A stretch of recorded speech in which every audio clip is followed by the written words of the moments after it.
国外交部3月26日宣布，作为对英国此前制裁中国个人和实体的反制，对恶意传播谎言和虚假消息的英方9名人员和4个实体实施制裁。这9人包括5名英国议员，他们一直对维吾尔人人权问题提出尖锐批评。周一，美国、英国、欧盟和加拿大就在东突厥三侵犯人权问题对中国官员实施制裁。英国首相约翰逊在推特上表示，今日遭到中国制裁的议员和英国公民对于揭露维吾尔人人权遭严重侵害扮演重要角色。被中国制裁的9个人是对华政策跨国议会联盟的5名成员，保守党议员伊恩·邓肯·史密斯，保守党议员努斯拉提·加尼，保守党议员迪姆·勒顿，英国上议院议员可尼迪男爵夫人，英国上议院议员欧尔顿勋爵，中国研究小组负责人，保守党议员汤姆·图哈根特，保守党议员尼尔·欧布莱恩，律师杰弗里·尼斯爵士，调查针对少数民族暴行的维吾尔独立法庭的负责人，纽卡斯尔大学学者乔·史密斯芬利。他们都将被禁止进入中国、香港和澳门，在中国的财产将被冻结，中国公民和机构将被禁止与他们做生意。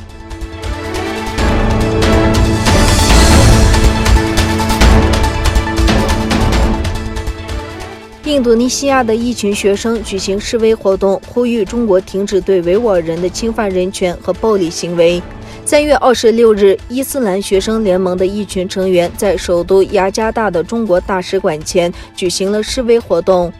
他们要求印尼政府抵制中国产品，要求将东突厥三地区的侵犯人权行为提交国际法院处理。该活动的组织者林博布吉斯告诉阿纳多路机构，我们呼吁停止一切侵犯人权的行为，包括对维吾尔人的酷刑和屠杀。布吉斯还呼吁其他宗教团体的人抗议中国。他说，问题不仅是屠杀穆斯林，而是屠杀人类。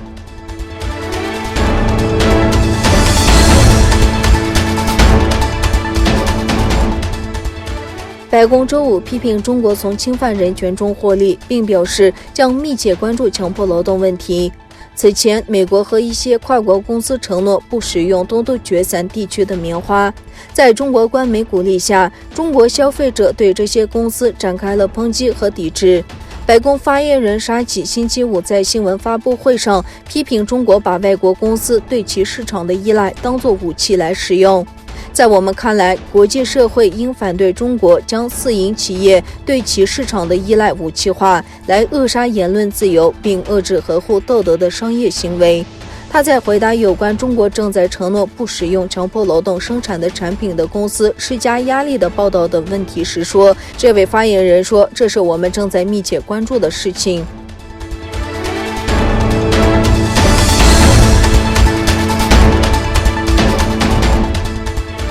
伊朗外交部发言人哈提布扎德表示，伊朗和中国将在周六签署一项为期25年的合作协议。中国国务委员、外交部长王毅周五抵达伊朗进行访问。伊朗官方媒体称，两国将签署一项为期25年的合作协议。消息称，这项合作协议将包括政治、战略和经济等多个部分。中国外交部长王毅将在访问伊朗期间签署。该协议是中国国家主席习近平于2015年访问德黑兰时首次提出。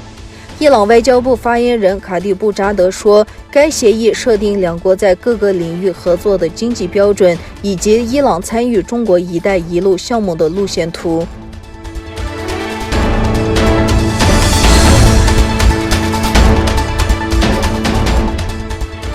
中国外交部发言人华春莹26日在回应美国有关涉台议案时表示，中方敦促美国恪守一个中国原则和中美3个联合公报规定，遵守国际法和国际关系基本准则，停止审议推进有关涉台消极议案。美国拜登政府与台湾周4签署备忘录，成立海巡工作小组来协调双边政策。